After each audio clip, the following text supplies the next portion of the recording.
Well, good morning, guys. Thanks for joining the stream. Gambino here on a Sunday morning. Still Sunday morning here.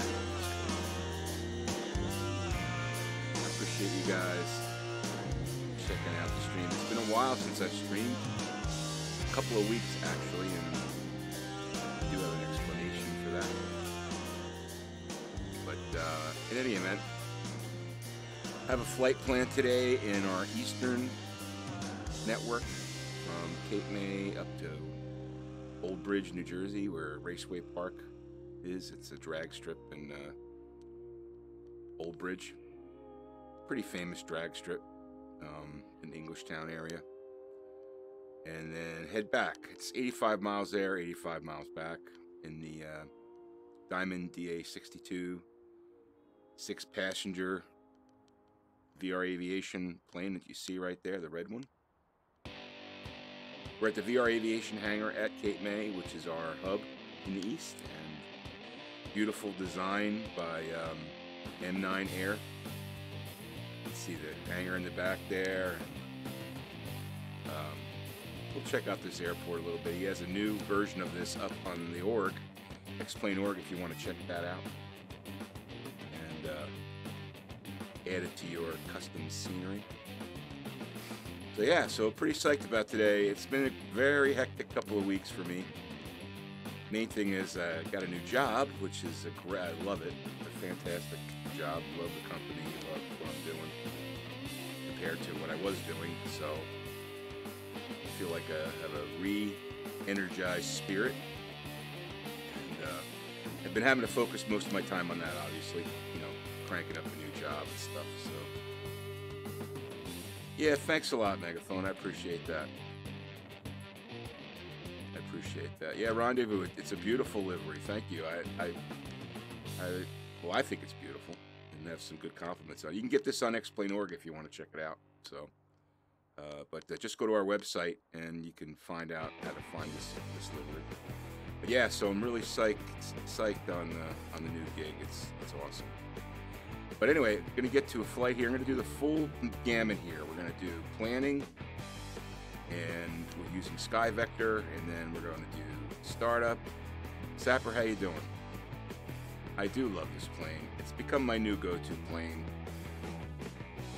I just because it's so beautiful inside the cockpit in VR, it's really, really, really fun to fly. And it's kind of become my new go-to. And you know, it's got the G1000, the Laminar G1000 built in, which makes it really easy to navigate.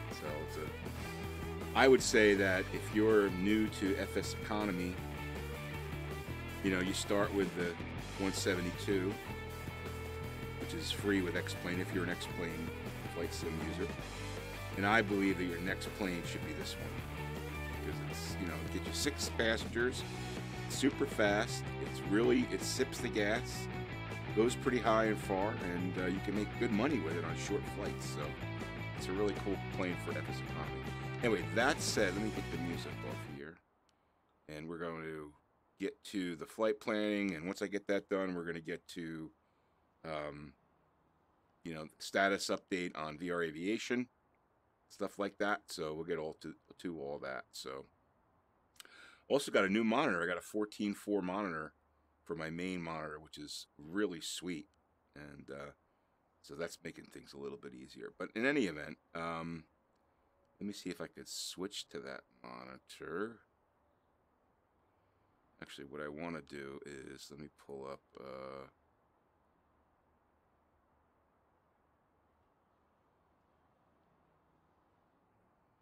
see if I can switch to that monitor. 1 second, guys.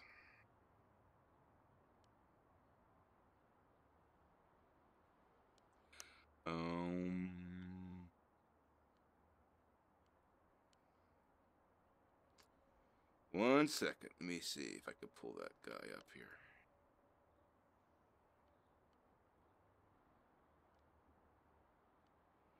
Well, you don't want to see that. You want to see this. Hopefully you're seeing... Oh, are you seeing that? No.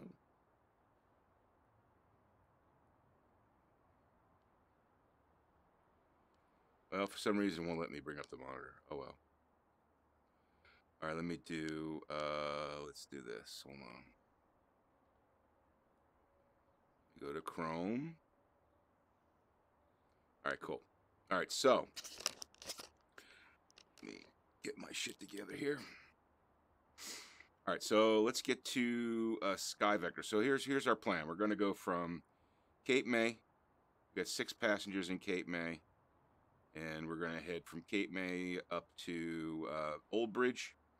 And when we get to Old Bridge, we only have 2 passengers going back to Cape May, so I'm going to pick up 2 hitchhikers that are going to Delaware, and then we'll bring them over some other time. So it's 84 there, 84 back, 160 miles. Should be about an hour round trip, maybe a little bit longer than that.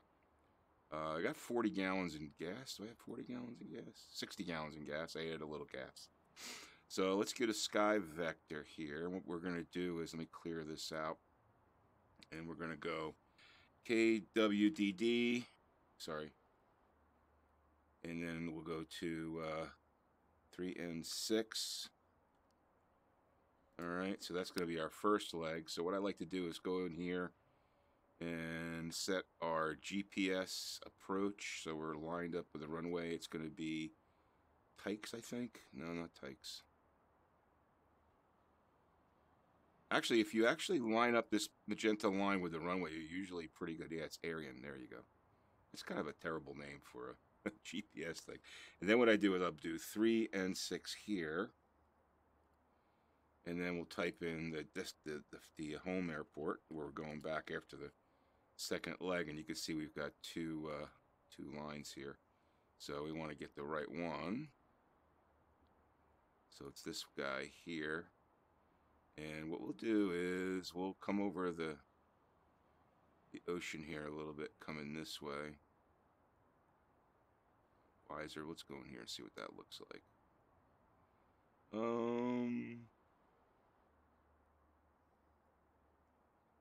Yeah, Wiser should be good. That should line us up pretty well. Right there. Yeah, maybe we'll do this. We'll go here. We'll kind of fly over a little bit of Jersey Shore. Not quite there, but let's see. Yeah, I guess we can go Alvalo. So we'll go over to Jersey Shore a little bit. We'll just stretch it out a little bit. All right, so that's where we're going to go. We're going to go in that shape right there. So now all I have to do is, once I have my GPS coordinates set up here, I'm going to do send to plan, FPL, download a Garmin. All right, and that's going to create a FPL file for me. And then I have a little application that I use that converts FPL to FMS, which you guys can't see this. I'm doing this kind of in the background. All right, so I've got that, and then I'm going to, let's see, I'm going to save this. I'm just saving this as a plan because I'm going to use this again sometime. So I put this in a little folder, and that way, next time I want to do this round trip, I got it set to go. I don't have to worry about it again. So, and 6, you guys can't see this, but I'm typing out the name of this. And this will now, when we get into the GPS, it's going to show this in the plans that I have. A ton of plans that I have in there. So anyway, so that's done. So we're all set up there. Now,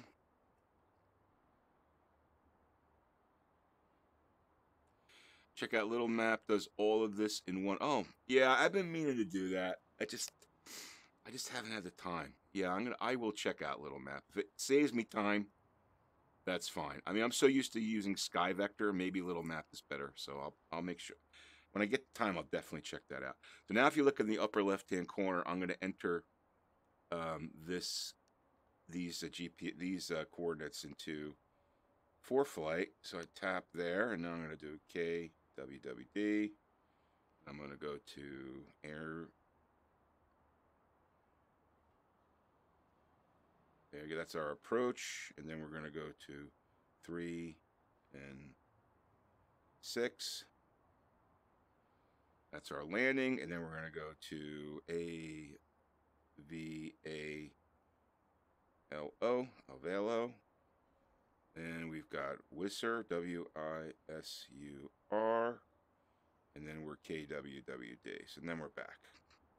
Now you can see now I'm set up in Sky Vector, so I've got that. I'm going to have all that information on my iPad, so I could just look over and get whatever I need. If I want to click on, you know, when I'm landing at 3N6, I can pull that up and I can see all the CTAF stuff and all the coordinates. If I want to look at the diagram, you can see there's the drag strip. If you look in the upper left, there's a drag strip, and we're going to be landing on runway 6. That's 6 or 9? I think it's 9. And then, what's here? It's probably shows right here, 6, runway 6. So we're going to land runway 6, but we'll set up all our CTAF and stuff before we get there. And same with KWWD, which is also a non-towered airport, which is kind of amazing for a larger airport. But in any event, you can see our diagram there. We can make that larger if we want to, but really no need to. And that's that. So we're all set up there. All right, so we don't need the Sky Vector anymore. So let me just go back to, and this is you don't have to worry about any, you know, mountainous terrain, obviously, in New Jersey, or especially in this area. Let me go to my flight. So we're good to go there. Right, so that's our navigation. We'll have to enter that into the GPS once we get into the plane. So let me get this off here. And let's get in the plane. Get shit going. Cool. Well, appreciate you guys joining, and I'm sorry it's been a while since I've streamed. All right, so let me get inside the plane. All right, there we go. Inside the plane. Love this cockpit, especially in VR. Oh, by the way, I'm having problems with my Oculus Rift. The right earphone has gone out. I reported it to Oculus. I tried switching the earphones, so it's definitely stayed on the right side. It's not the actual earphone itself. It's got something to do with the ribbon cable inside of the headphone, I think. So I think they just sent me an email with asking me for my serial number and address and stuff. I have a feeling they're going to send me a new unit. So in any event, so let's get this thing started up here. Pretty simple procedures. Gotta remember to have your fuel on here, which we do. Okay, and okay, so fuel's ready to go. We want our masters are on. We want electrical on. Okay, and got the fuel pumps already going. So theoretically, we should be able to start this plane up. Let's go. Clear prop. Just press that button. And we're going. Beautiful. All right, so I don't really need the fuel pumps right now. So we'll get those off. All right. And what we'll do is we'll get the nav going. And then once I have the nav going, we'll do a ECU test. That's a system that basically manages your mixture and everything. So we'll make sure that that's working. All right, so let me get, before I do anything here, while this plane, let me get my lights on, strobes on, position, taxi. Okay, we don't need any fuel right now. So let me get my,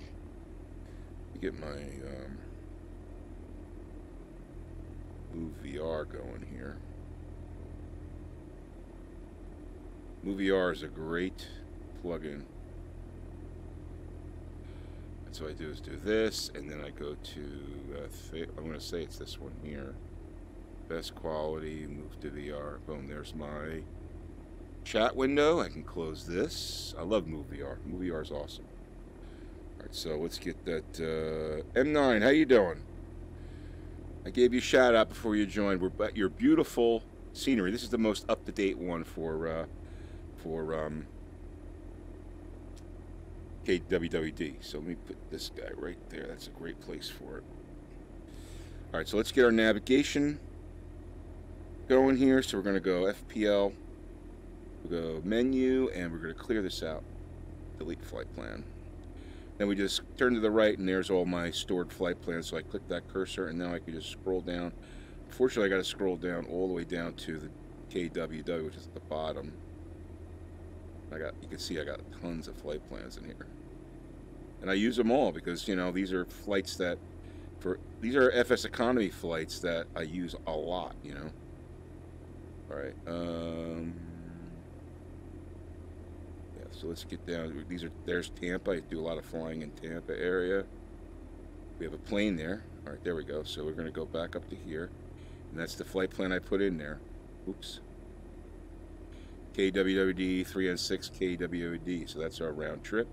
So we'll hit enter. Let's go take a look at the flight plan, and there we go. Arian 3N6 Avalo Whistler to KWWD. So now we got to do is get that cursor again. The inside here, we're going to select that first waypoint as our active leg. So then we got 79 nautical miles to that FPL, and there we go. Good to go. See that magenta line there? We know everything's cool. So then I like to go over here, and I like to hit. Well, thank you, dude. I appreciate the hard work. We're going to go FPL. So then we could see our flight plan right on the PFD. And let's see, I was flying at 10,000 feet before because I actually have a DA-62 that I bought on spec. That's at Tellride that I'm trying to sell for $455. So if you want to, if you want a diamond at Tellride, which is a really cool place to fly, I got one there for sale. All right, so we're going to set the altitude to, we'll fly at, we'll go to 3,000. Set altitude 3,000? Set altitude 3,000. Altitude 3,000 feet. Okay, so that's good. Now, before we set up our nav and stuff, you know, as far as the vertical speed and all that, let's do an ECU test. So basically what you do is you can do one at a time by clicking these buttons, or there's a little secret spot right in the middle. Okay, what you got to do is you got to hold this, and we'll watch the PFD and as it cycles through to make sure the ECU is working fine. So let's do that.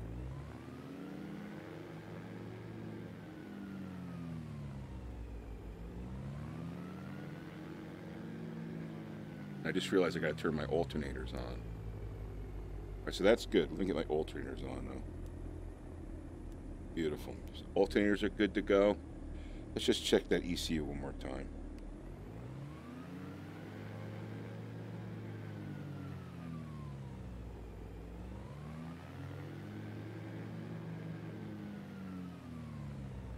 All right, so rev up, rev down, rev up, rev down, and if you don't have a fail at the end of that, then you're good to go.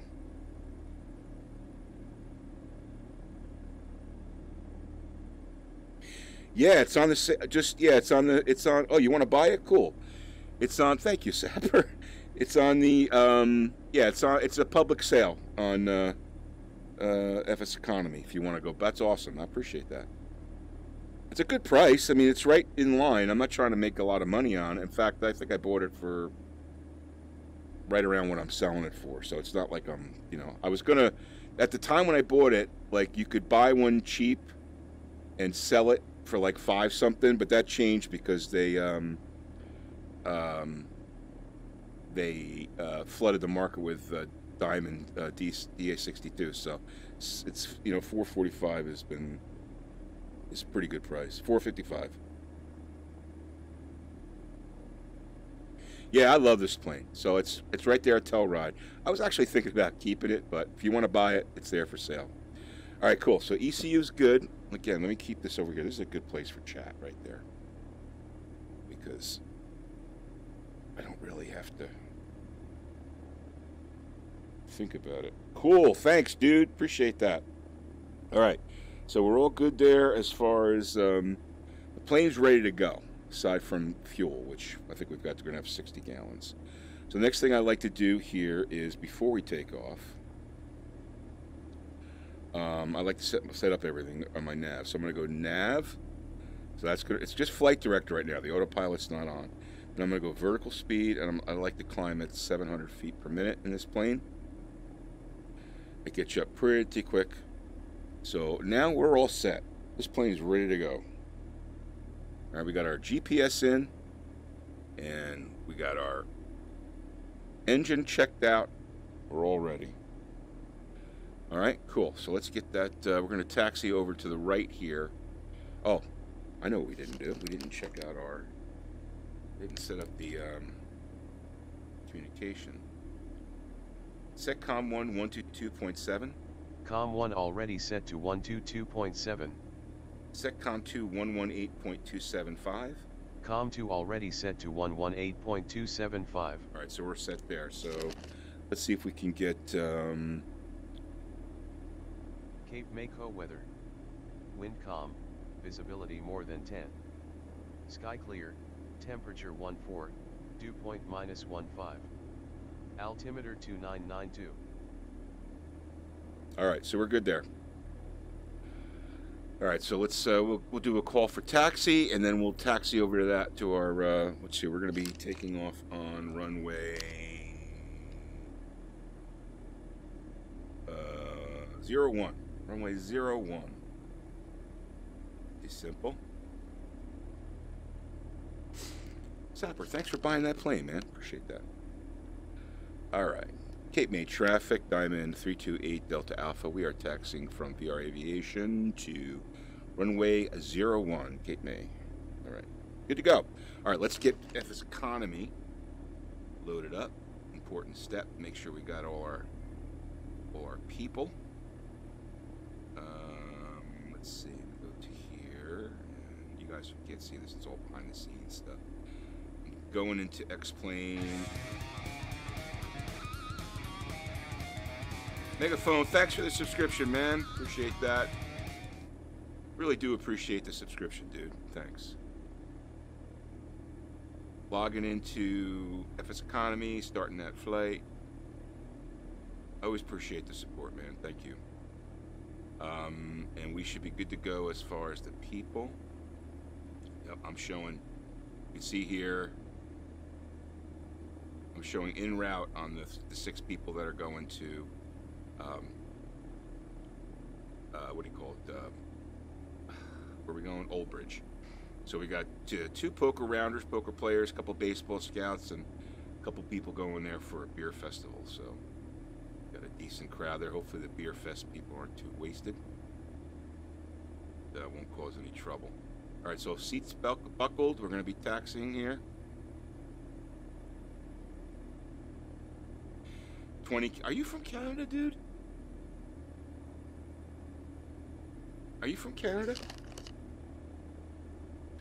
All right, we already. Well, they're expecting us to taxi here, so we better get our ass taxiing. All right, so let's get brakes off. Both ways.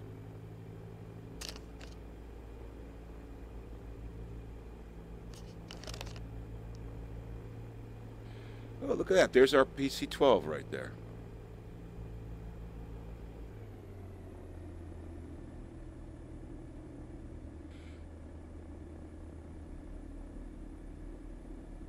You've been living in Calgary. Well, let me tell you something. My wife was born in Calgary.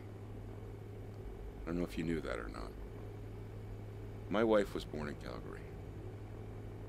I mean, she became a U.S. citizen when she was like 6 years old, but her father was a Calgarian,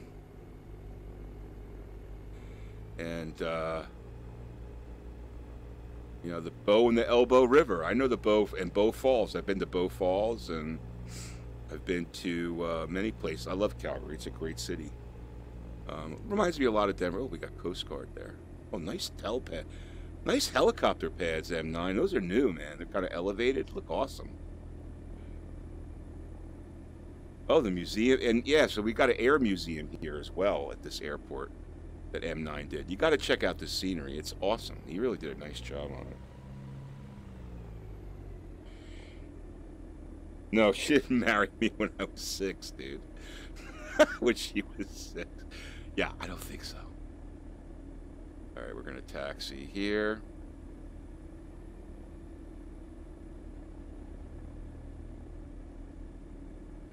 We'll go past the airport museum. Yeah, lurkers like you. No. She was 6 years old. Her parents, well, her mother was born in the U.S. Met her father, who was down here, and then they got married, and they moved back to Calgary, and that's where my wife was born, and her brother. And look at that beautiful aircraft, man. Pretty cool. That's the Air Museum here at Cape May, with nice touch that M9 put in. You got to check it out. It's pretty awesome. And so then they moved back here when my wife was about 6. And yeah, so, but we went up there one time, a long time ago, just to visit some relatives, and I wanted to see it, and she wanted to go back to her, you know, place of birth. Approaching runway 01. Set parking brake. Parking brake set. All right, so we're about to take off here.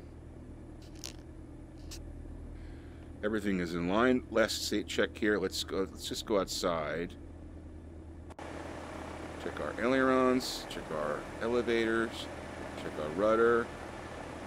And let's just make sure the flaps are working, and they are. We're going to set our flaps to the first notch.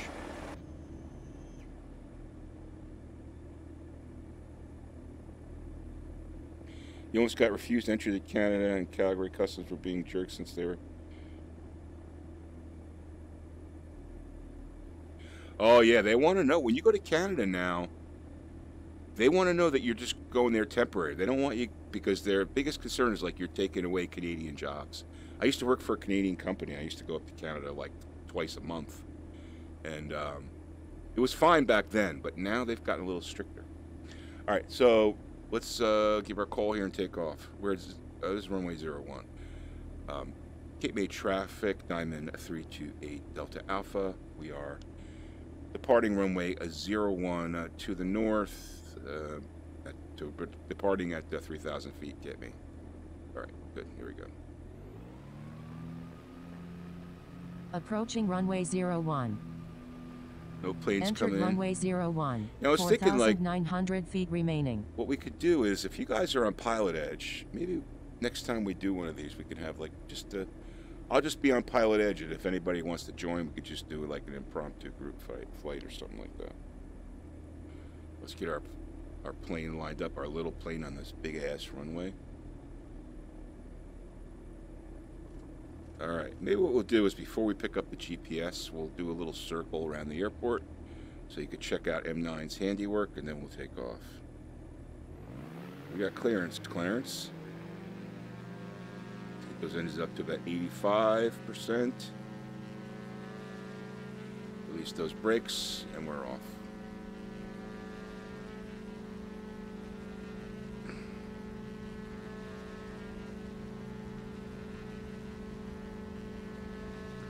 All right, coming up to rotate speed at 70 knots and rotate. Fly the runway heading here. Gear up after we pass the runway.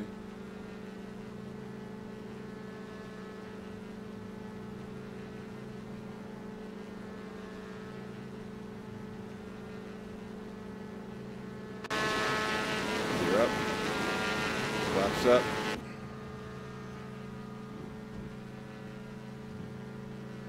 Let's bank right here, and we'll see if we can check out the airport a little bit before we head up to Old Bridge Raceway Park.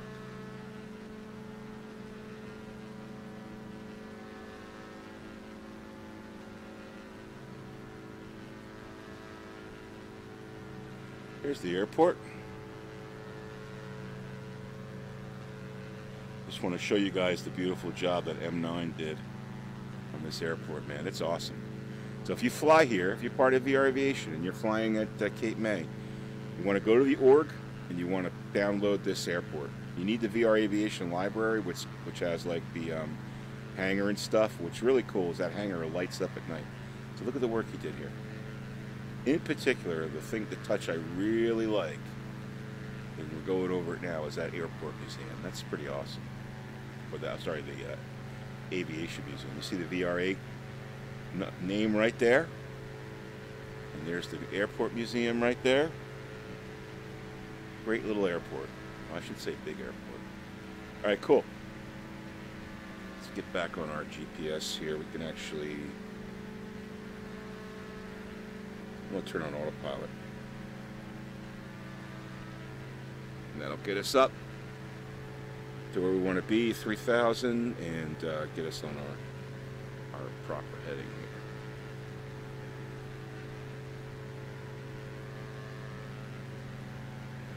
Armchair Aviator, how you doing, man? You love flying in VR? That's awesome. A bit shy of using, yeah. So you have to have, you got to make sure you got the power, but you know, it certainly is. It just changes everything, man. Flying in VR is like, you know, especially now because the last couple of weeks I haven't been able to fly as much as I like in VR because of work and stuff. But so now I appreciate it even more.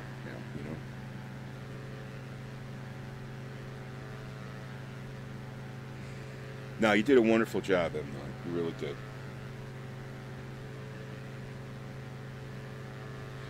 So, the way it's whole customs and maintenance.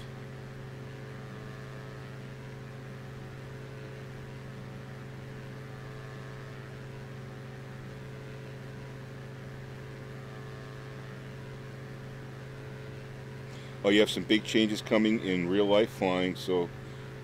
What are those big changes, man? You can't just like leave us hanging there.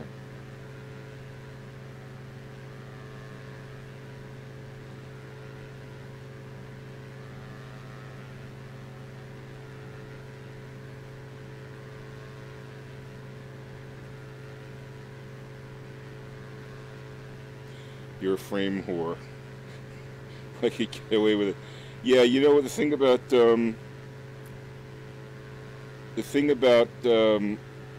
yeah, the 970 is not gonna cut it, dude.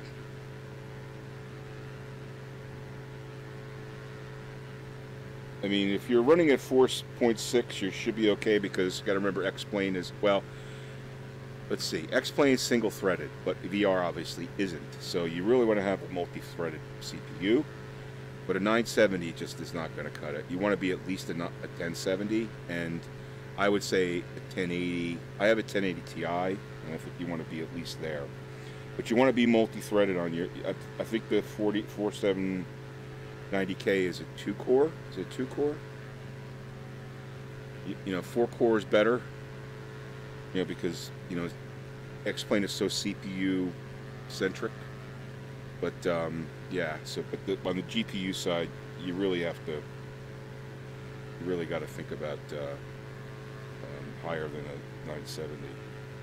Started focus 4 days a week. Regiment to finish instrument. Oh, cool. And commercial. Nice. So you're going for an M9. That's awesome, dude. Good luck with that. Good luck with that.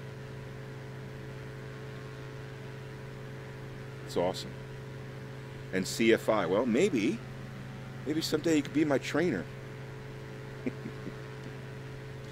Chili Willies, how you doing? This is X-Plane version 1, I believe it's 11.20 or 11.21. I don't think I went to the beta yet.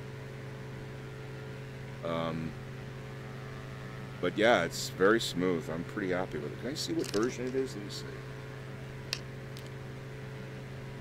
And it's in VR, dude. VR is the way to go. X-Plane doesn't have a way to show you what version you're on, do you? While you're in it? I don't think so. Yeah, I've got the latest, I had the latest general release version, Chili. Oh no, it's gotten tons better in the last couple of months, man. I mean, look outside there, how smooth it is. It's like you're in a real freaking plane, dude. It's like you're in a real plane. It's that smooth, especially when you're looking straight out. Now, if you look to the right a little bit, sometimes you get a little bit of stuttering, like micro stuttering, but it's been pretty good. And my settings are pretty high, actually. I'm running like textures at high, I think. And I'm running visuals at high. The only thing I have medium is real world objects. I have that at medium. The other trick is you don't want to have your visibility more than like 50 miles. Some say do it 30. I have it at 50. But you lower your visibility, that helps your frames too.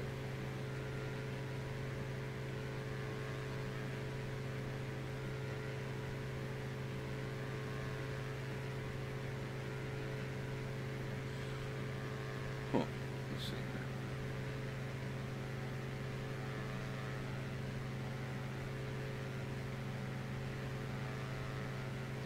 Let me just see here. Let me go to this, let me go to this, and then I'll show you my settings. So graphic settings, there you go. High, maximum textures, real world objects is medium. I don't know if you guys, hopefully you guys can see this. And anti-aliasing on the second notch, reflection detail at nil.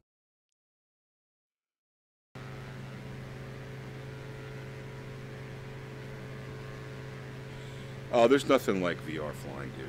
Nothing like it. All right, let me think about myself here. So I got 65 miles. I'm running it right at the green-yellow line on this plane. So 162 knots, 168 ground speed. Because I'm not too high. Yeah. So we got 22 minutes. Probably set up our.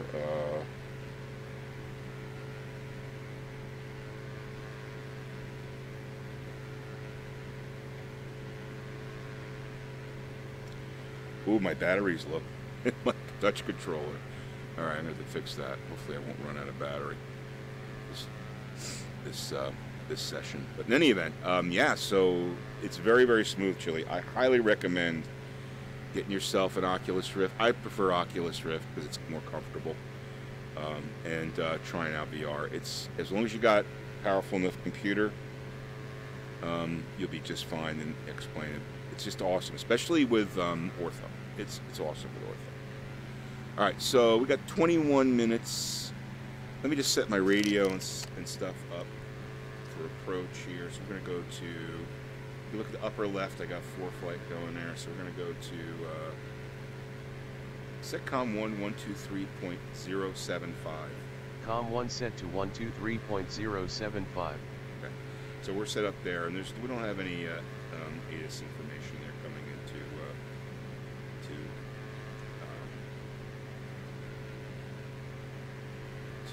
Old Bridge. So I know Old Bridge basically is at sea level. So we're coming runway 6. Just remember the 6. All right, cool. So yeah, highly recommend it. Although I am having problems with my headset, but I'll tell you, I had a problem with my headset like about 5 months ago. Oculus sent me a brand new one.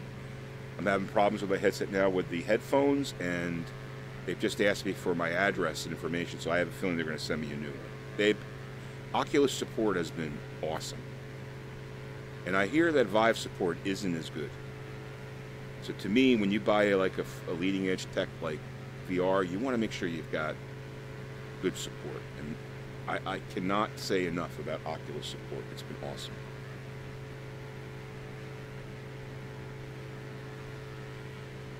Yeah, I saw the PC-24. Yeah, I'm not sure. I'm not sure we're going to get that. I haven't seen people flying it yet. HTC tells you to buy a new one. Yeah, well, Oculus doesn't do that. I mean, they've got their act together when it comes to supporting the product. And to me, that makes a company, you know. I bought it before the prices went down, so my whole system with touch controllers cost me $800. Today you can get it for half that price. So especially me, like, you know, I just feel really comfortable with the support, you know, I really do. Yeah, so I mean, I'm an Oculus guy, you know. I won't use it. I won't go with HTC. Even in the Pro version, I've heard pluses and minuses about it. I'm pretty much an Oculus person. In any event, so we got, let's see, we got 19 minutes here. Probably 10 minutes before we have to send. So maybe what we'll do is, on the way back, I'll give you the update on where we are with VR Aviation. We're coming towards the end of the month here, and had a very good month in May. We're having a pretty good month in June. I'm not surprised. I mean, you know, nice weather. People are out doing other stuff other than sitting in their house flying a plane in VR. You know, you want to be outside.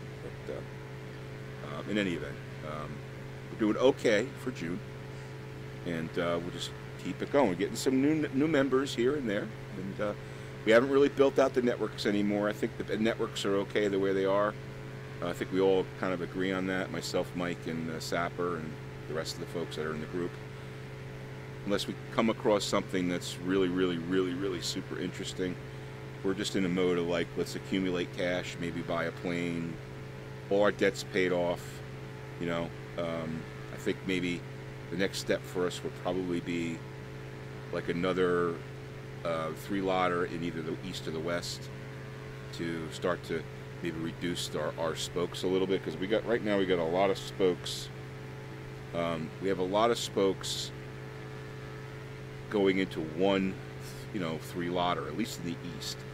In the west, I think we've got less spokes, but it's still, you know, you want to have, you know, good distribution. So I think another 3-lotter in each network is probably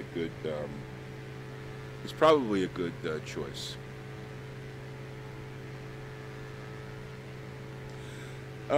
Yeah, I don't know.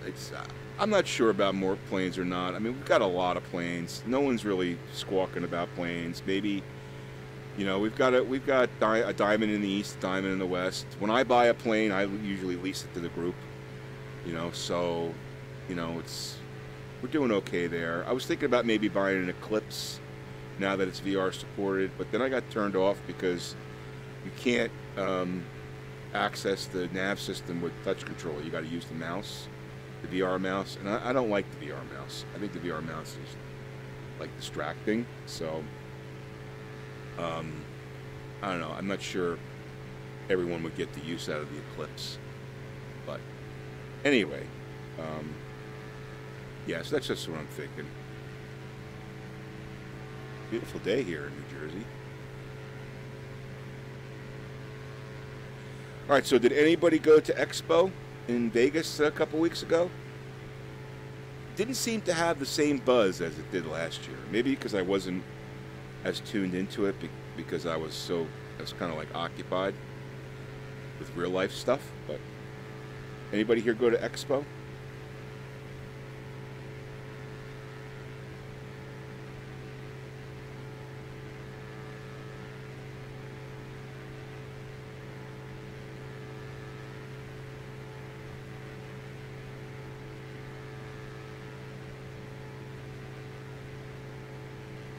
Oh, Megaphone, you paid $350 for the Rift? That's pretty good, man. Oh, you must have got it on a special one. $20 for the third sensor? That's awesome.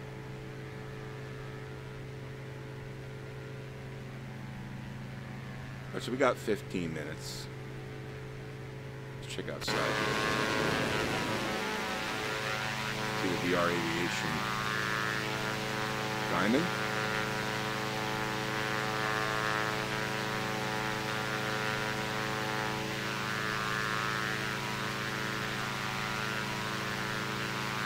Man, 6 passengers in that plane. It must be pretty tight,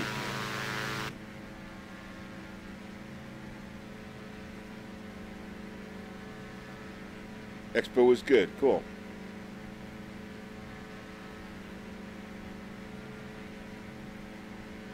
Awesome. That's good. Yeah, it was well done. That's good. I want to go back and look at some of the vlogs. I think a couple people did like a show floor or, you know, a floor walk, so I'd like to see that. I think next year, depending on where it is, I'll probably go. Depending on where it is. This year was it just did not work out for me. You know, I spent like while I was streaming and stuff over the last 5-6 months, I was spending most of my free time, my real time, trying to get into this company that I got into. You know, it's a great company. So now that I've got the time, and a year from now, I'll probably be able to go. They were turning people away. Wow.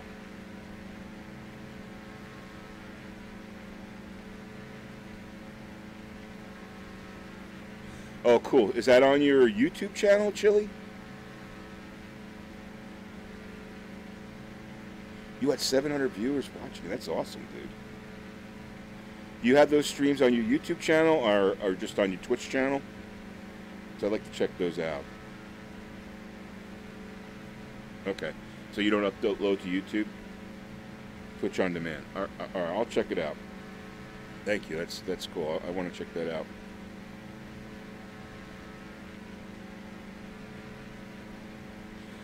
Oh yeah, it's totally. I mean, X-Plane made the jump when they decided to separate Rift and Vive. Vive went with Steam VR, and then they started running Rift on the Oculus home SDK. Once they did that, everything started to change for Rift. Now, Vive users had a little bit of a problem during that split. They fixed that up, but it's just been progressively better and better and better and better with every release. We'll file into the game IRL. Okay, the game IRL. I'll make sure I check that out, dude. Thank you. Yeah, if you guys haven't followed Chili, you should really check him out. He's a Twitch aviator, virtual aviator, and he has some very entertaining streams, so make sure you check him out. Click on his name there and follow him.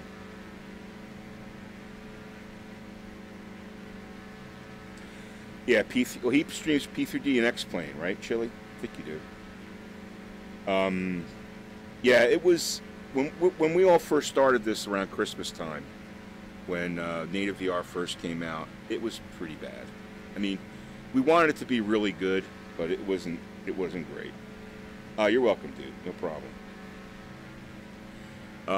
It needed some work.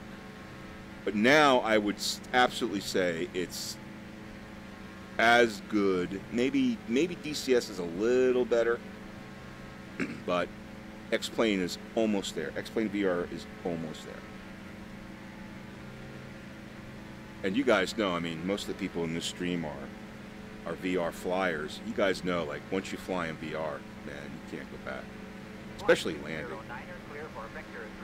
Oh, there's a follower. Who just followed? Armchair, thanks for the follow, dude. Appreciate that. I mean, you know, what you guys are seeing is 2D, and what I see is just awesome 3D, which is really cool. You can reach out and grab, like, everything. You feel like you can. Yeah, there's no going back, dude. All right, we got 10 minutes, so let's start to get our descent here. I'm going to get her down to, we'll go down to 1400.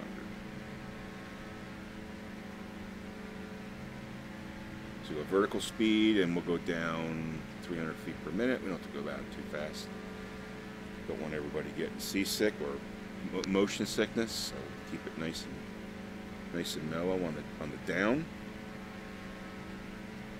Gonna bring the throttle back a little bit so you don't have a crazy airspeed.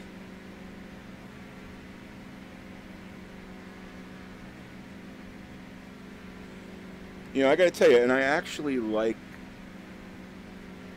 it's much better, like, let me just explain this. So I was flying a lot in VR, right? I had a lot of time. In between jobs, you know.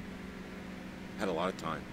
It got to be too much. So it was good with taking a break from it, because now I appreciate it more, you know.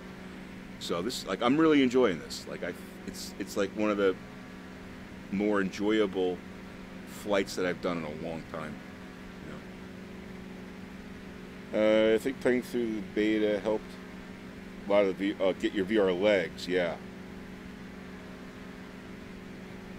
Yeah, I mean, some people have to. I never had that issue with motion sickness. only a couple of games got to me, and that's because their frame rates were awful. You know, as long as an application was running at 90 hertz, I never had a problem. It used to really hurt your eyes. Yeah, maybe it just took some adjusting, or you know, whatever. But I never had that issue, and some people do, some people don't. I guess it's just it's like, you know, some people get car sickness. You know, it'd be interesting to know if like people who are prone to car sickness are also prone to VR, you know, sickness, or simulation sickness, as they call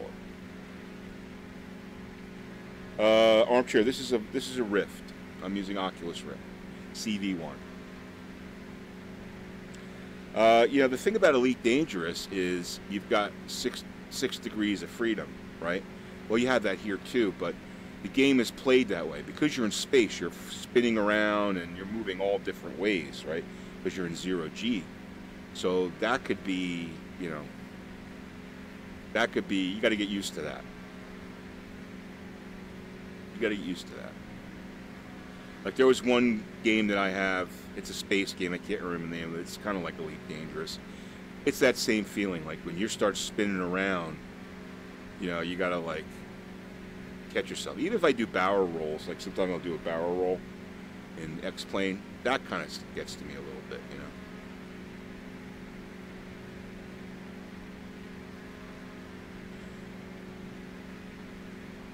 Oh, dude, Chili, have you tried Elite in VR?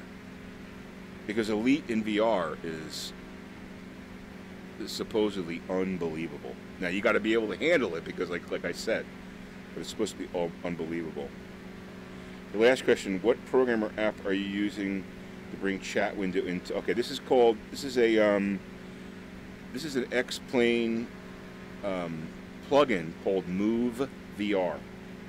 One word, Move VR. So if you go on the X-Plane.org, you can search for it, you can download it. It's real easy to install and it works great. You can bring any Windows, you know, MS Windows window into VR. And what's nice is wherever you place it, it stays there.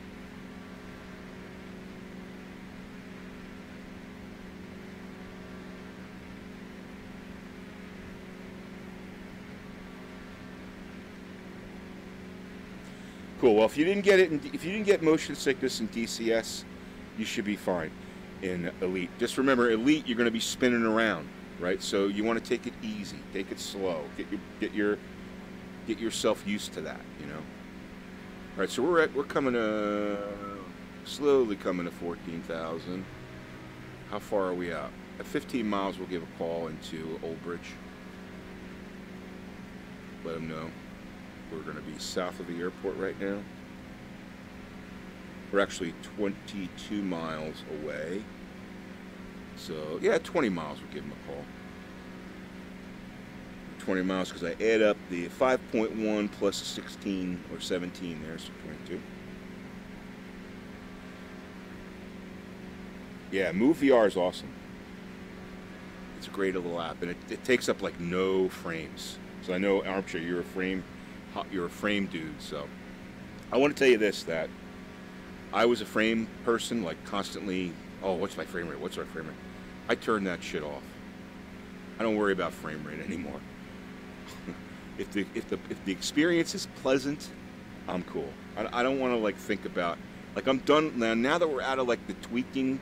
Because when we first started with VR, X-Plane VR, there was a lot of tweaking. But now that like we've got things down, I just want to fly. I don't want to tweak. I'm done with tweaking. I don't use fly with Lua. That's one trick. Even though some people say it's okay, I don't use fly with Lua at all because I just think it bogs down the system. I don't use that 3GP, whatever it's called, app or plugin that allows you to reduce frames based upon how the graphics are generated in X-Plane. I don't use that. Keep it real simple. And so far, it's been awesome. Every new release of X-Plane gets better and better and better and better. To the point now, I'm looking out there, and that looks pretty damn smooth. Look at that. You feel like you're in a friggin' plane, dude, a real plane. Well, so Chili, I would love to know what you think of Elite when you try it in the VR. All right, we got 17 miles. All right, so let's see. Old Bridge traffic, Diamond 328 Delta Alpha. We are 17 miles south of the airport. We'll be landing on runway 06.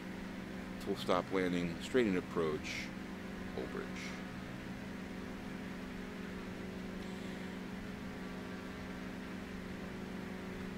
Yeah, herky jerky, exactly. Yeah, it's the streams. You can see the streams are more fluid, you know.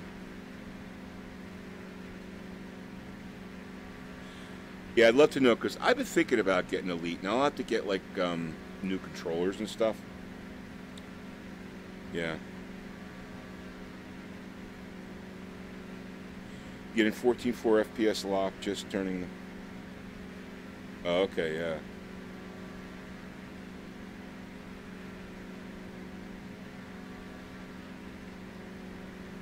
Yeah, Marcus talks about Elite Dangerous in VR a lot. He loves it. I'm single PC, man. This is single PC. You know, 6700 CPU with a 1080 Ti, and I'm running single PC. I may buy a streaming PC. To me, it's just not. I'm not like. You know, I stream for VR Aviation. You know, I stream for our group, and you know, so I'm not like. I'm not trying to make a go at becoming a big Twitcher. You know, I'm not. That's not my thing. You know, especially now, I'm probably going to stream maybe once a week. You know, and so I don't really feel like I'm going to rather invest in a second PC. What I'm probably going to do is upgrade my motherboard and go to a faster CPU, which will, you know, which will take care of a lot of things. That's probably my next step. I looked at doing that. I just haven't done it. It would cost me about $350 to get a new motherboard, new CPU, upgrade that, keep the same 1080 Ti, and then that'd be a pretty honking system, you know.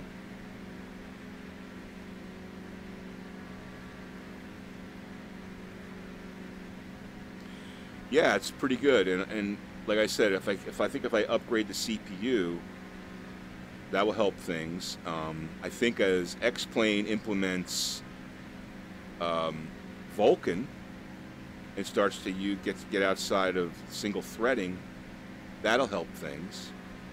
Because you think about it right now, I don't know if OBS is. I'm sure OBS is multi-thread, but you know, we all know X-Plane isn't, right? So basically, I've got a lot of idle time in my CPU that's not being used, you know.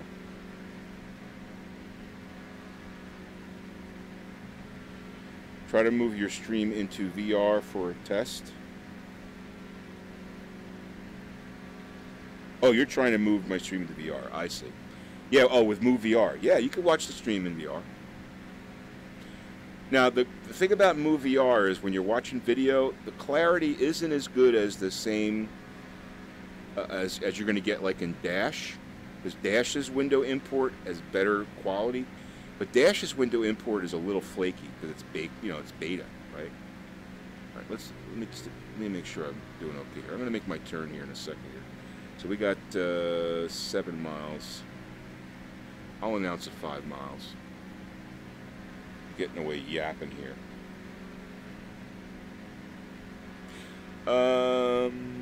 Well, I say X-Plane is single thread because of OpenGL, right? OpenGL is the problem. It's the bottleneck between X-Plane and GPUs. That's the way I look at it, you know. You're not communicating with your graphics card properly, right? All right, so let me concentrate on aviation here. All right, Old Bridge traffic, Diamond 328 Delta Alpha. We are 5 miles south of the airport. Be landing on runway 06, straight in approach, full stop, Old Bridge.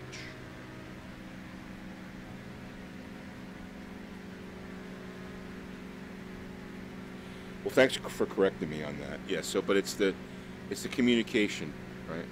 Now let's get our look at our. All right, we got the airport. We're lined up nicely. So we're gonna take an autopilot off. Start to slow this plane down.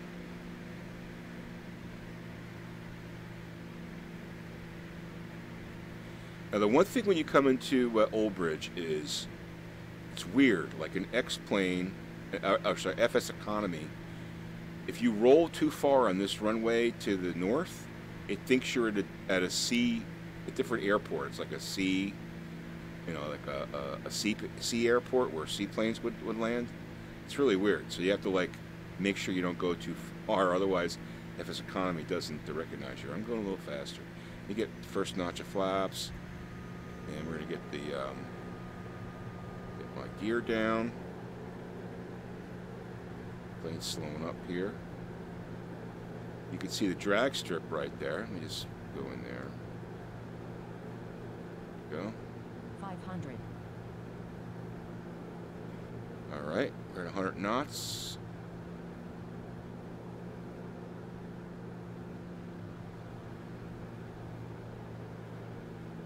This is the part about VR, Chili, if you're still with us, that in VR flight is awesome.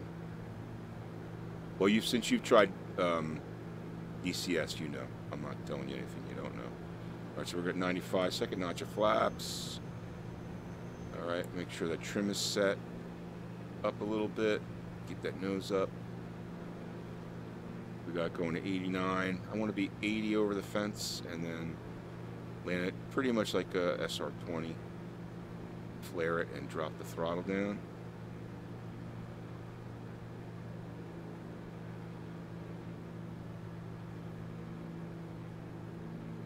We got gear down, everything's good.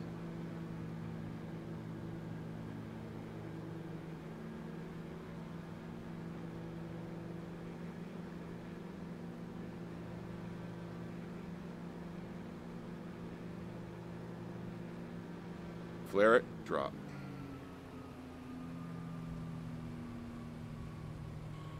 Hit those brakes. Clean up the flaps to the first notch because we're going to take off here in a second. Let's do our first ramp exit here.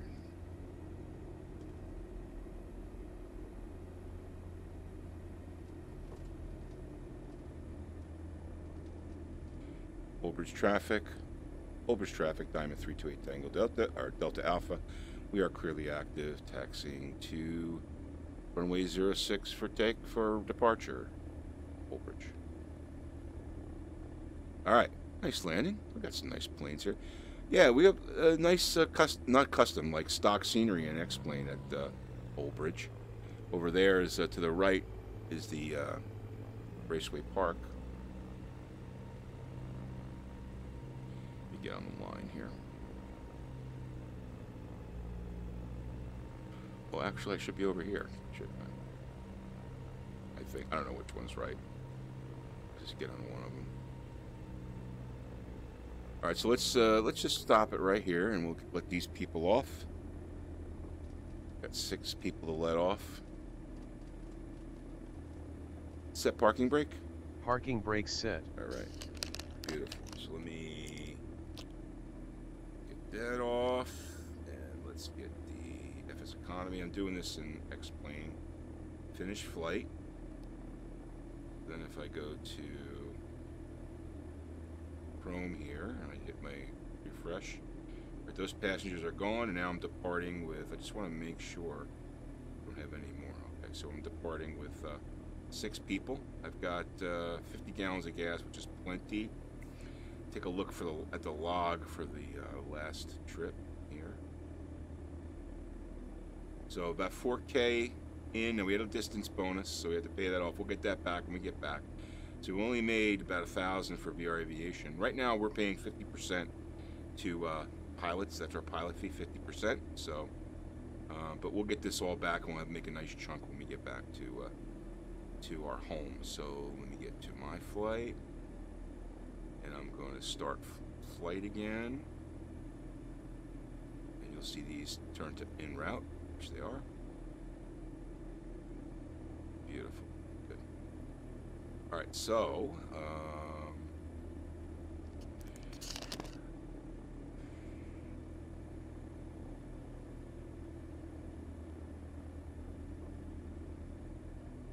Old Bridge traffic, Diamond 328 Delta Alpha. We are taxiing to runway 06 for departure.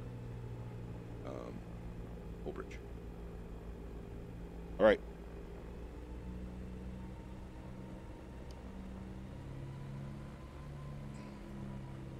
All right, so I want to set up my autopilot before we take off here. And then once we're in the air, we're gonna fly a little bit to the southeast, so we could pick up a little bit of Jersey Shore view, and then we'll head into Cape May now. Approaching runway 06. Let me just do set parking brake. Parking brake set. All right, Mega, thanks for stopping by. Appreciate it. All right, I'm gonna hit the ECU test here. I could do this with my laser pointer.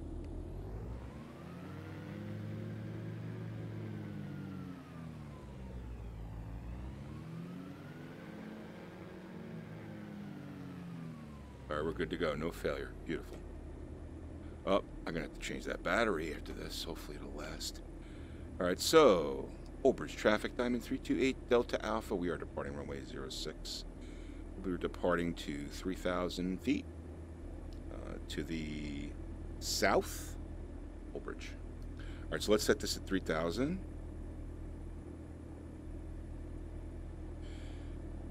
Nav on. Nav on. Oop, crap. Vertical speed, we're going to go up 700. And we'll be good to go. All right, cool. Here we go. Oh. All right, guys. Hold on a second. Set parking brake. Parking brake set. I'm going to have to change my battery. Hold on.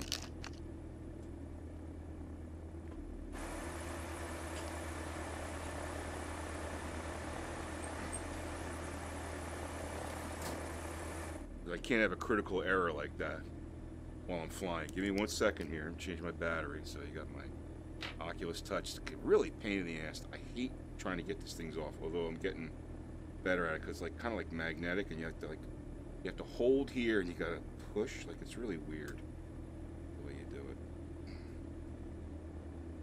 They never can get it right.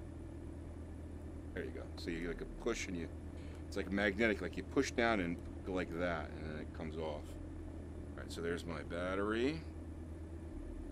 Get this boy out of here.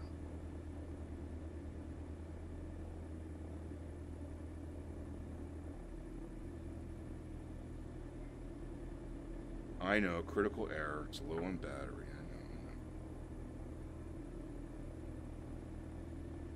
I know. That battery in there. Not critical error anymore. You can see I use recyclable batteries or rechargeable batteries. I got about like 15 of them or whatever. But I go through so many freaking batteries that I just figured, why not? All right, cool. Good there.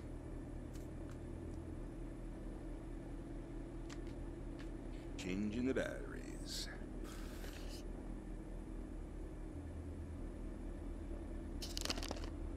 All right. Yeah, I know. What can I say? What can I say? Well, let's just let's equate it to. I guess you can't equate it to anything. All right, but we know that it works now, which is good. Cool. All right, Old Bridge traffic, Diamond 328 Tango Delta, departing runway 06 to the south, climbing to 3,000, Old Bridge. All right, good. We're good to go. We got everything locked in. We're ready. Seatbelts fastened. GPS set. Altitude set. FSEconomy set. Let's go.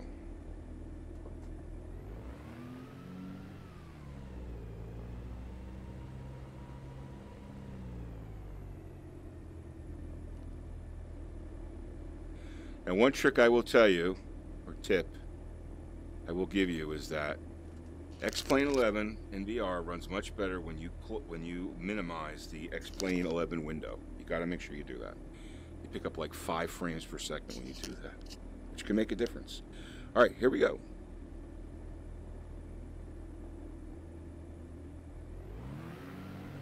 Flaps are set to 1.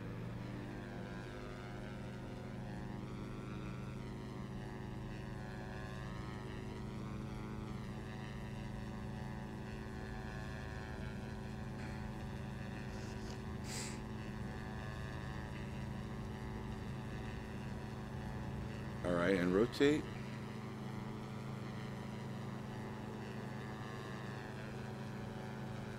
There's the Raceway Park right there. Gear up. Flaps up. We're going to turn here.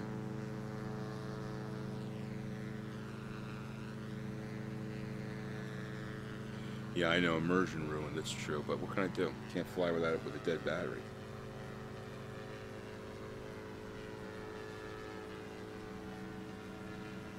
Actually, I think we're going to fly a little lower this time. We're going to go at 2,500. Let's get that autopilot on, and it'll pick things up.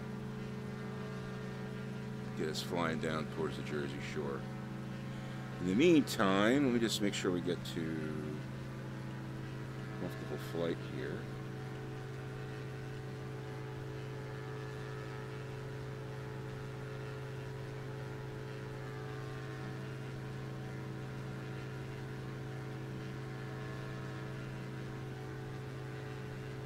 This plane has great climbing speed.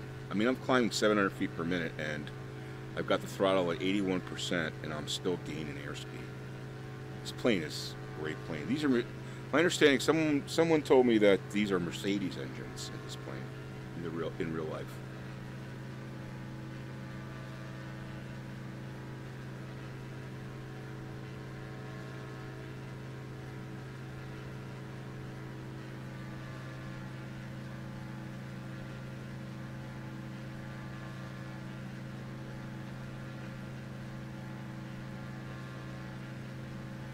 You know, I actually realized I have a stream that I haven't published yet, which was when I gave the May. I think I gave the May update. So I'm going to publish that one later today, and then this one now that I'm doing, I'll probably publish in a couple of days, because I should have published that one. I just forgot. Like I said, things have been pretty crazily hectic. You know what? Let's go to 2,000.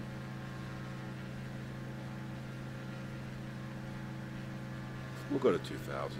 That's good enough. Overage traffic, time at 328 Tango Delta departing the pattern.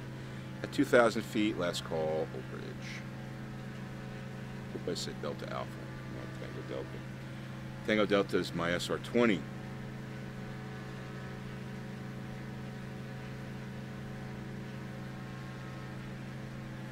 All right, coming to altitude, we're going to pick up speed. We'll run it at 81. And we're good to go. Flaps cleaned up, gear is up, pumps are off, plane is rocking, everything's in the green. Beautiful. We've got 22 minutes to our first turn, so that's going to get us out over the ocean. So we've got about 22 minutes to go to get to the Atlantic. So let's do our FSEconomy update. Alright, let's do that. Okay, let's see here. So let me go to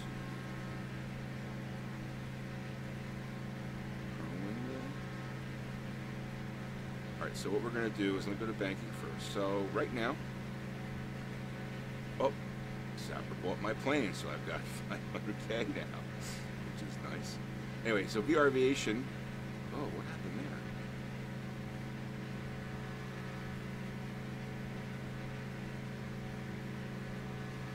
Got nailed with it. Oh, I gotta see, this happened before. Look at the fees here. Somehow we just got nailed with a crap load of fees, and it's because FSEconomy has some issue. why did it pay the pilot fee? I don't understand what happened there. I had 50K in there before. Look at that. FSEconomy has had some problems. In fact, they had to refund me some money. Just look at the payment here.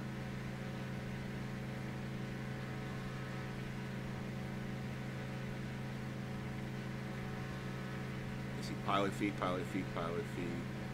multiple pilot fees. I'm not sure if those are right or not. I have to go back and look at that. In any event, I have a feeling that FSEconomy owes us money. We've got about a little over $500,000 in cash right now, which is good. As far as operations go in the West, we've had about $65,000 in FBO operations income after expenses and 206 flights, which is good. And then the East, we've had 122K in net operation income with 388 flights, which is good. So that's doing really well. As far as our aviation overall, our aircraft, our assignments, we've got 2.2 million. Not a strong month for us, but that's expected. You know, people are outside and stuff. So with a net of 647, we've got 6 days left, so this will probably be around 800K, somewhere around there. That's what the money we used to split for the prizes. Aircraft operations, rental income, only 30K, so that's down. So it's been kind of a weak month, but I think that's to be expected in June and July. And I have a feeling in the fall things will pick up. So we're doing okay, though. We're covering our bills. As far as aircraft goes, we haven't added any aircraft, and no one's added any aircraft for us. We still have pretty much everything we had the last time we spoke. I'm not sure if this was added before or after. We do have a Cirrus Vision at KWWD if you want to fly that. It's a stock plane in X-Plane 11, so a fun plane to fly. I think it's got 4 passengers. So you can make, it's a quick plane, doesn't use a lot of gas. You can make money with it. So that's one to check out. We got our 2 Diamonds, one that I'm flying, 2 Moonies, which I need to get back into, 2 PC-12. So you know, everything's looking copacetic there. So we're doing fine, and we'll just keep things going. As far as FBOs go in the West, we haven't added any FBOs. We did pay off our debt to Sapper. We had bought 4 FBOs to add to this network. It cost us like $900,000 for those 4. 2 of them were two lotters, maybe 3 of them were two lotters. We paid that debt off last month, which is good. And this, we've got no debt. And in the East, we've got we've got pretty much the status quo. We did sell one N47. We sold actually 2. We sold 2, N47 and W00, the 1 lotters. Theory behind that is that the 1 lotters don't generate a lot of assignments, and I thought we would kind of keep the 1 lotters that had like pool airports. So like 2 G4 has a pool airport like on a plateau. Bloomsburg is nice because it's like by a river. N40 is nice because I just love that airport. It's up at Sky Manor. It's a great airport. Stroudsburg is a nice approach because you're near like the Delaware Water Gap, which is kind of cool. New Garden is a nice airport. And PA-49 Mountain Bay is up by Lake Wallenpaupack, which is a nice place to fly. So keeping those because they're scenic. And RJD has a nice airport too that actually M9 did for us. So we're keeping that one too. But I did weed out 2 of the 1 lotters. You know, really, as you go into FSEconomy, it's fine to start with a 1 lotter, but they don't generate a lot of assignments. They are cheap to operate, but we got a great deal on them. Thank you, Sapper. Appreciate that.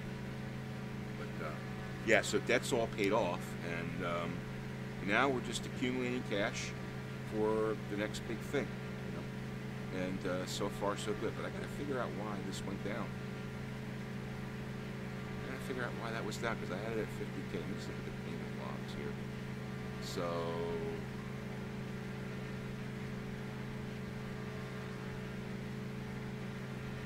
these numbers look wrong. A for assignment. Well, that looks right, because there were some free assignments. These look pretty good. Let's see what happened today. Before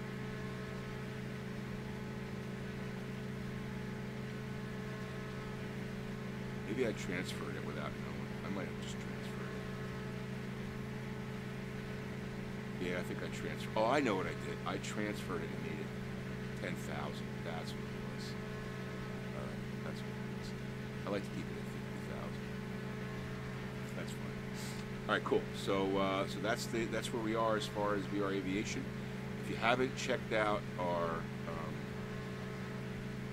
website, go to vraviation.wixsite.com/vraviation, and you can check out our website. Gives you lots of information about the group, some cool pictures and stuff, and how to sign up. We also have a report on here that you can use to see how you're doing as far as number of flights, your income, your fees, your margin, your profit per mile. So you can see here we've got some. Right now we've got Megaphone in the lead. I know he left, but he's in the lead with 566,000. Thankfully, he's cranked. Aramas isn't part of the contest. He takes himself out of it, but because he won a few times, and he's just a nice gent. But he's got 542. ICOZ's got 91. So we're doing pretty well. It would be good if we had a couple of more flyers that are in the 200K range, you know. But that's okay. Like I said, I know it's summertime and people are out. But so far, we're doing all right. We've got 29 active pilots, which is good. So you can come here anytime and see your stuff. I mentioned the liveries before. Click on the livery. You can scroll down here and see any livery that we have. So if we go all the way, you can see we've got all these. We've got a 208. We got a PC-12. We got a Cessna. We got the Aviation. We got the B-1900D. We got the Challenger. Fly the Challenger 300, we got that, really nice livery. We got a Baron livery that Sapper did, we got Bell 407 that Sapper did, we got DC3 that Sapper did, we got the Diamond that I did. So click on that, go here, it takes you right to explain.org, and you can download it, no problem, right? So you got pictures on here so you can see what the livery looks like. See there, okay. So we've got all our liveries right on here, and also, as I mentioned before, if you go on the org under download scenery, let's see, scenery, and I'm going to say type in VR Aviation, and I'm not sure if it comes up here. Well, we could probably do, let's do, let's do this.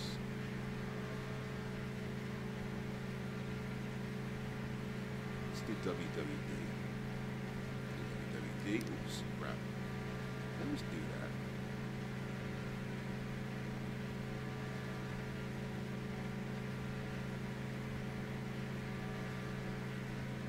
What did I do here? I made.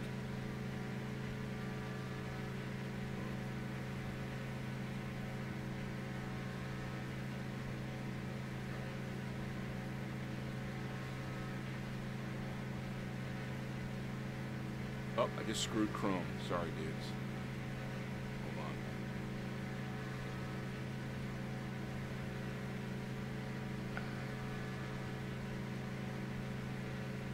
All right, there we go.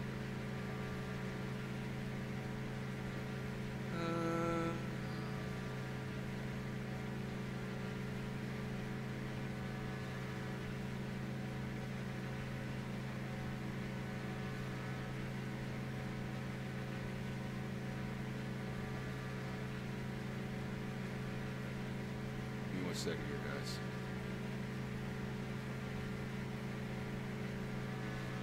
See if my chat's still there. Chat's still there.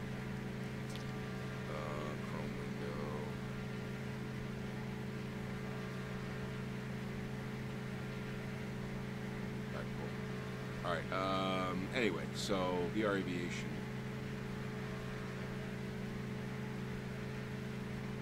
Go to explain. Let's go to VR Aviation. Let me go to explain.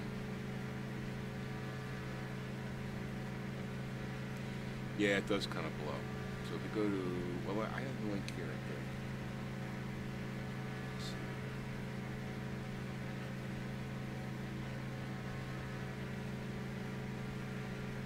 Explain forum. We'll search KWWD.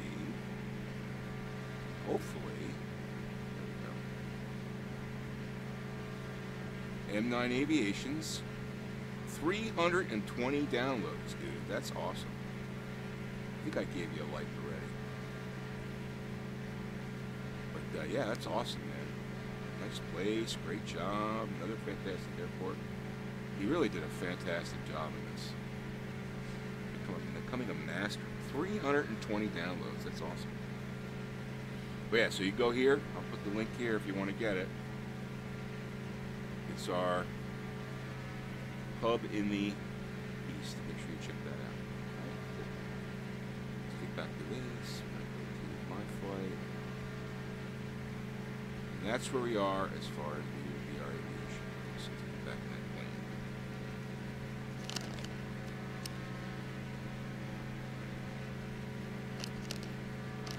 Hit F11. Yeah, I might have hit F11. I don't know what the hell I hit, but I'm good here. All right, cool. All right, so let's set up our. We want to set up our.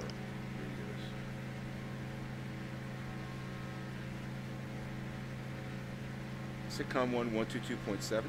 Com 1 set to 122.7. Sitcom 2 118.275. Com 2 already set to 118.275. Sorry, it's so good there. So let me get my map here. We got a little bit. You can start to see. Let me see. I know this geography pretty well. So we look out here. That would be. Hold on. So I'm gonna get my bearings here.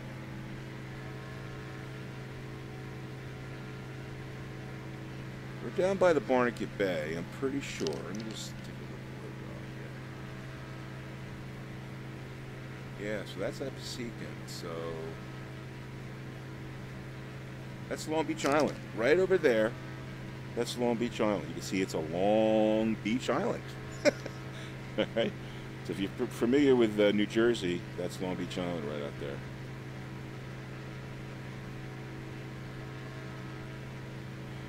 Out the left side of the plane. Tuckerton and Forked River and all that. This is probably Forked River right there.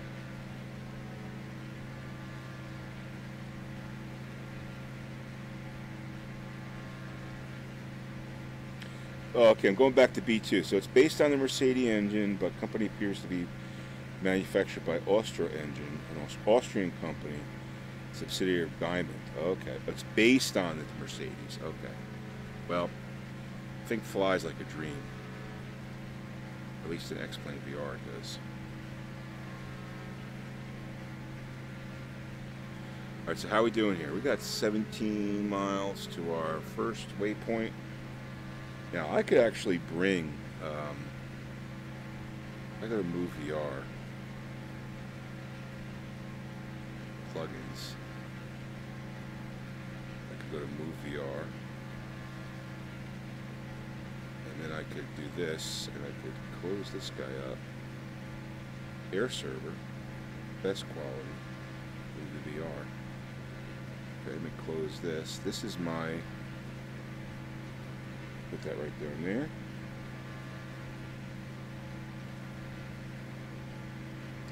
And there is my fourth flight. So I can actually. I'm going full immersion now. I can just basically move my iPad here. And I see it right in the cockpit, which is awesome.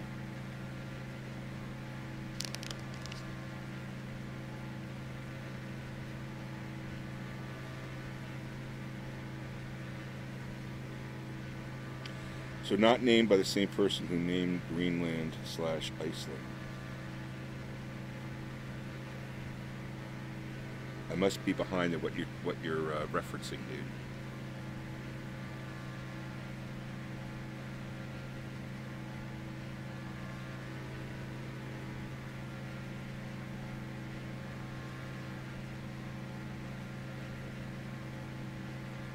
Get that set up. You can see my little blue airplane there. That's what I love about MoVR. I mean, I've got these in here. It's not eating up frame rate. It's awesome. So we're going to go right over, I think we're going to be over like FSEconomy and near like Atlantic City.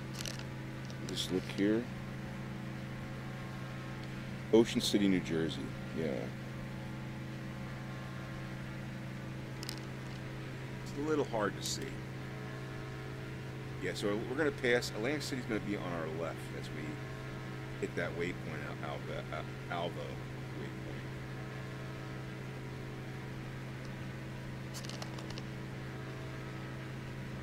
Oh, Long Beach Island, yeah. Yeah, I got you. I got you. All right, so that's Atlantic City right there. Let me just look out my left window there. That's Atlantic City. Get outside the plane so it's a little easier to see. I was actually in Atlantic City last Saturday. I was down there with a couple of friends. Played a little blackjack, counting some cards, made a little money. Yes, I count cards. Anybody wants to talk about blackjack? I love talking about blackjack. It's a great game. There's only 2 games that I might have said this before, but there's only 2 games that you should ever play in the casino, and you shouldn't play them until you learn how to play them.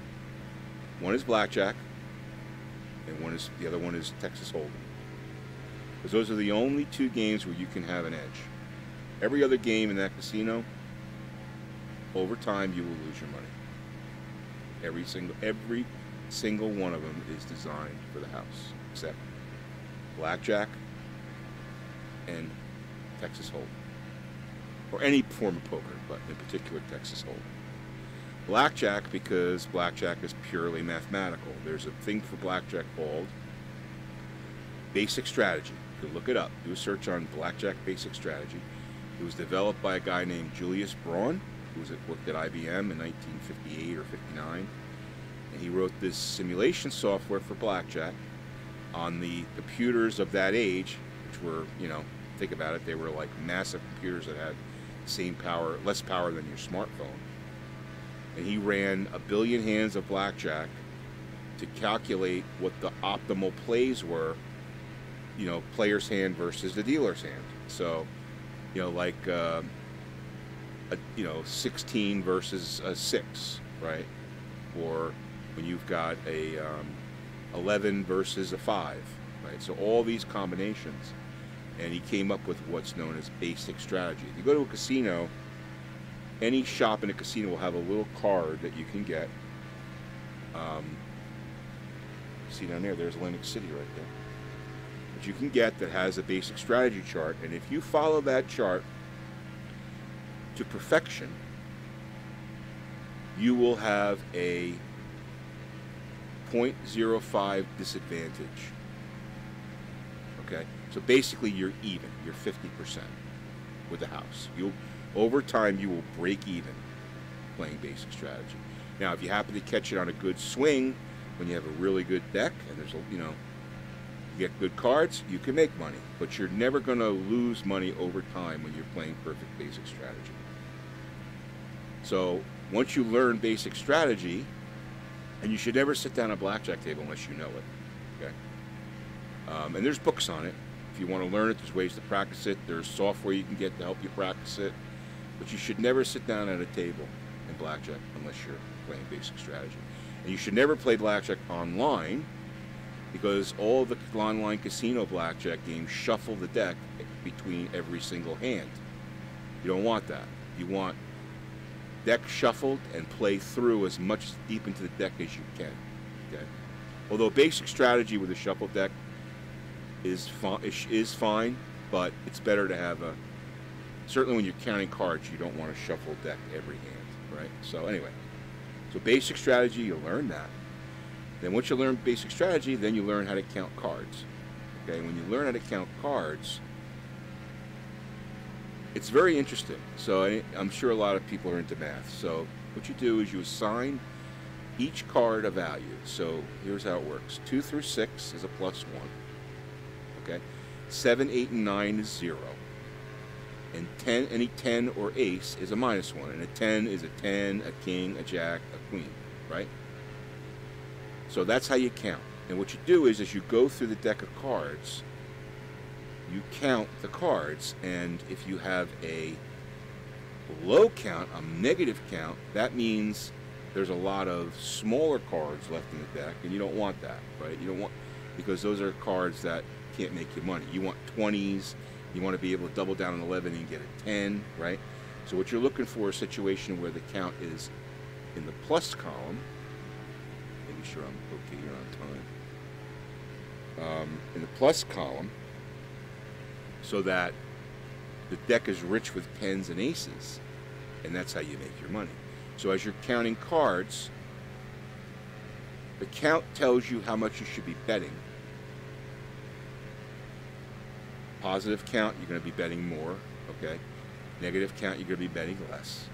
And basic strategy tells you how to play your hands mathematically. So when you play basic strategy and you count cards in blackjack, you actually can get up to a 2 or 3%, sometimes even a 5% advantage, depending on how sophisticated your count system is, right? There's simple plus-minus count, which is what I explained before, and then you get like what the MIT guys were doing, which was a much more complicated count, where each card has more of a definition, and you play your best basic strategy based upon that definition. Destination A was 118.275. Okay, thanks, we got that. So anyway, that's the theory of counting cards. There's a book by Lawrence Revere called Business of Blackjack, I think it's called. Or Playing Blackjack as a Business, Lawrence Revere. It's an old book, but it's a good entry into counting cards if you're interested. Takes some practice, takes a lot of practice actually. But once you get good at it, you'll go to Atlantic City or you go to a casino and you'll make money. There's no doubt about it. Over time, you will definitely make money. Anyway, that's counting cards. I actually, when I was many years ago, I taught my brother-in-law how to count. He was in college, and he paid for half of his tuition counting cards. So, but listen, bet responsibly. I'm not telling you to go out and count cards, but I'm not telling you to go out, and certainly you don't do it until you're 100% practiced, and you know you can play basic strategy to perfection. And you know you can count to perfection. You don't touch it until you know you can do that. And there's, you practice at home, and there's drills you can do to practice. But, and it's a grind. Like when I was playing this weekend, after about 2 hours of counting, you got to take a break because your brain is, you're constantly adding and subtracting integers in your head, Plus you're trying to remember how to play basic strategy, the right plays. So it can be pretty taxing. Robo, how you doing? Thanks for joining, man. Appreciate that. Yeah, I'm actually streaming at a time when you can watch. I guess your school's over, so you got the summer break. Are you taking summer classes? Anyway, I love counting cards. It's a lot of fun. But don't tell them you're doing it, because some places will toss you, or the dealers will try to distract you. It's something you keep inside your head and you don't tell anybody you're doing. All right, let me get down to 1,500 or 1,400.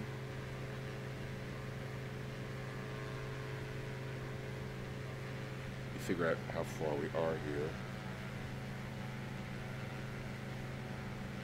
Yeah, you're catching up, right? All right, so we got, let me just see here.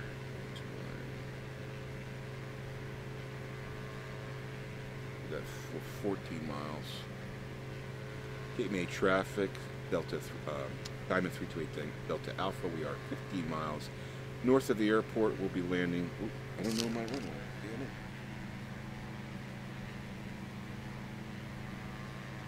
28.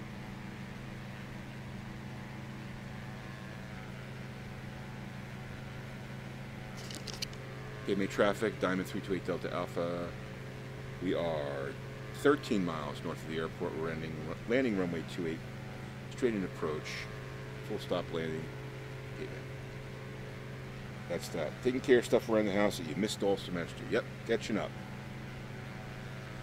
There's the beautiful, Cape May's right down there, so we're the southern tip of New Jersey.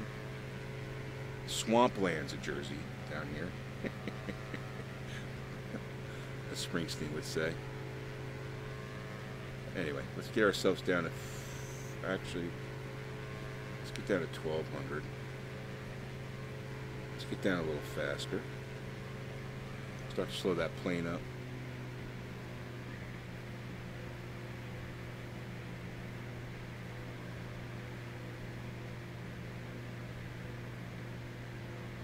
Yeah, I should have had this flight in the cockpit all along.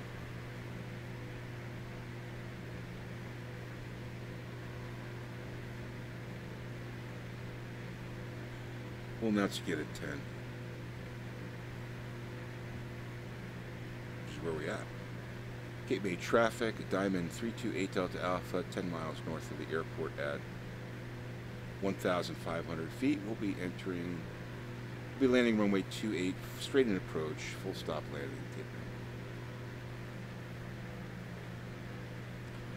Alright, so we got these 5 people we're going to be dropping off, and I'm going to call it a stream after that, guys. Got some stuff to do around the house, and on this beautiful Sunday.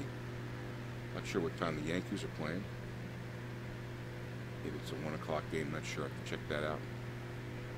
Watch a little baseball, maybe. But it was good to get back on the stream. And again, I'm going to try to keep this to at least once a week. Might be during a weeknight, but I'm going to try to keep it to once a week, at least once a week. All right, so we're slowing that plane down. We're going to get down to 1,200 feet. Coming there right now. We'll let them know at 5 miles, and we're going to be... Now we're northeast of the airport, so... We'll do an announce at 5 miles.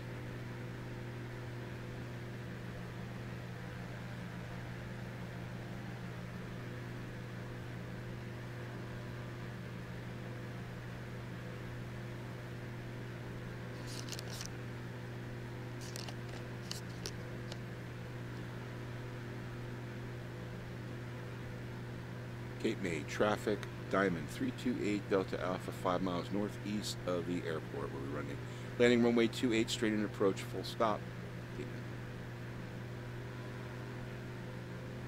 All right. Got the airport in sight, I believe. Right there.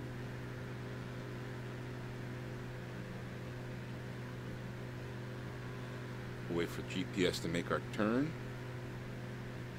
We're at 135 knots. And we should have a nice approach right in.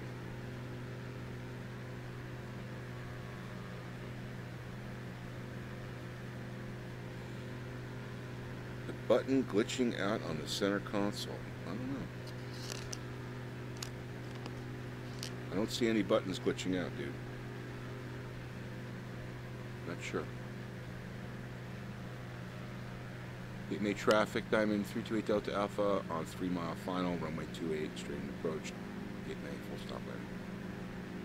Alright, let's get the gear down, flaps to 1, autopilot is off.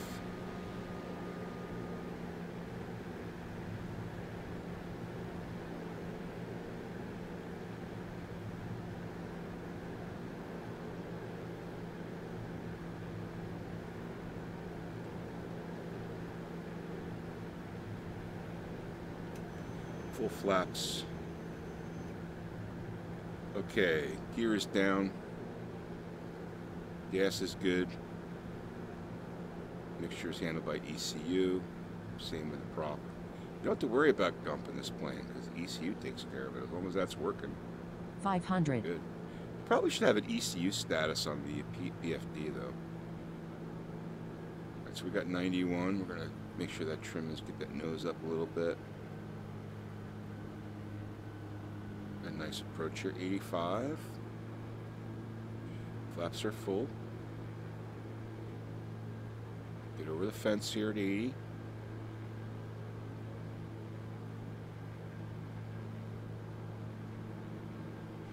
close to those trees.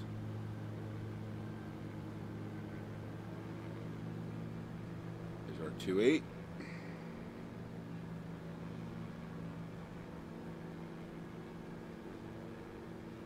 Let's get that flare. Throttle down.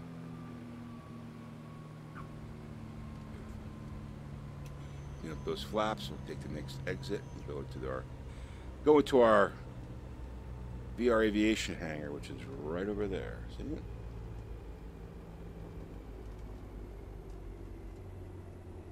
Clean up those flaps.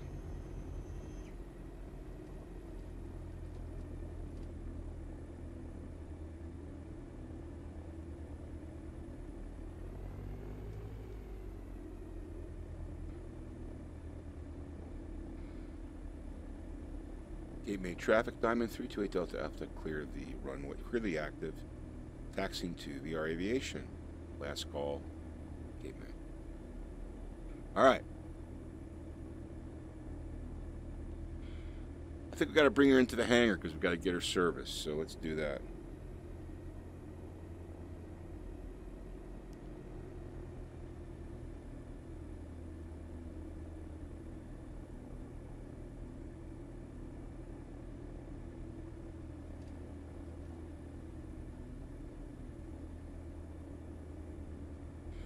No, oh, that's our second Diamond. It's over here. It's on loan from KBTM. Pretty far from home, though. Okay, well, let's get her in here. And we would normally not do this in a real hangar, but turn her around. Set parking brake. Parking brake set. I think we actually sold N47. I think I have to look. Hold on. Let's see. Let me take care of this first. We sold one of them. I can't remember. It's 57 or 47. So parking brake is set. Let me focus on what I got to do here. So let me get my FSEconomy. I finished the flight. Let's shut the plane down. So we don't need this anymore. Alright, so let's get our... let's see. We want to go... What's the process here? Let's cut the gas off.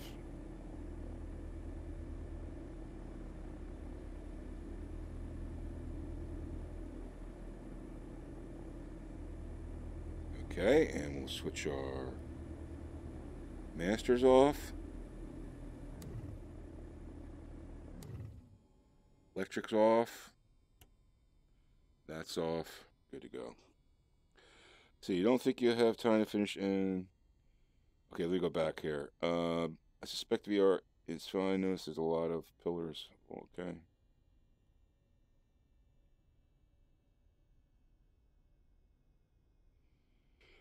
Okay, cool, Robo. That's fine. Yeah, I'm not going to normally rotate in a thing like that, in a hangar like that. All right, so let me go. I don't know if you saw before, but let's get outside here.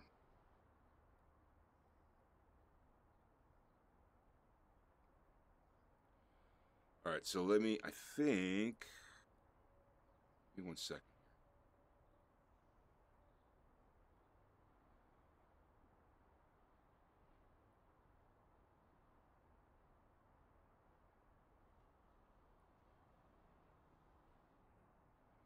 Yeah, 47.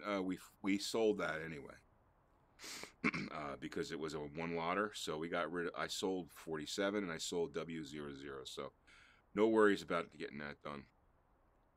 Yeah, I mean M9 did a great job. He's got this whole library. If you want to download it, he's got the VR Aviation library and this airport.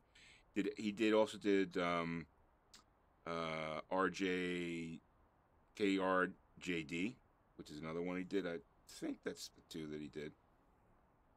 But anyway, yeah, so it looks pretty cool. All right, so let's check out. Go to Chrome here. I just want to see my log. See what kind of coin we made for the group. So, on the flight in, we didn't make too much. On the flight here, though, we got our money back, so we maybe a bit more. Not a big profitable flight, but you know, it was fun to fly anyway. So, but anyway, on that note, guys, I'm gonna check out of here. I appreciate you guys joining. Oh, you picked up a TA job at school. That's awesome. Teaching in the electronics lab in fall. That's awesome. Oh, well, that's okay. No problem, dude.